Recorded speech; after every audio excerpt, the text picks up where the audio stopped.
जम्मू कश्मीर पार्लिमानी इंतखाबात में नताइज का ऐलान। अनंतनाग, राजौरी और श्रीनगर सीट पर एनसी के उम्मीदवारों ने की जीत दर्ज।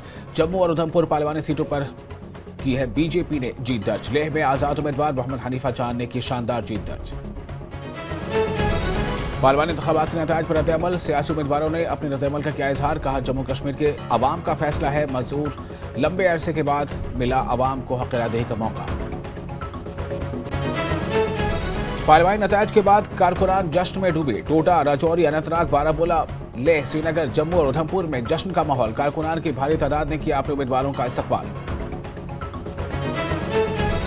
उमर अब्दुल्ला ने अपनी हार पर दिया रद्द-ए-अमल। कहा, अवाम के फैसले का करते हैं खैर मकदम। कहा, इंजीनियर रशीद के सामने इलेक्शन लड़ना था बहुत मुश्किल।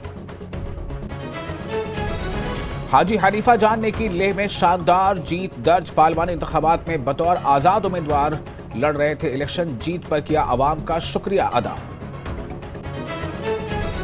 जुगल किशोर शर्मा ने जम्मू से भारी वोटों से की जीत दर्ज। बीजेपी उम्मीदवार के तौर पर लड़ रहे थे इलेक्शन। अपनी जीत का सेहरा बांधा अवाम के सर। एनसी उम्मीदवार मियां अल्ताफ ने की अनंतनाग राजौरी सीट से जीत दर्ज। कहा, अवाम ने जिताया है, मुझ पर एतमाद जताया। उन्होंने अपने हक में वोट कास्ट करने पर किया लोगों का शुक्रिया अदा। Presented by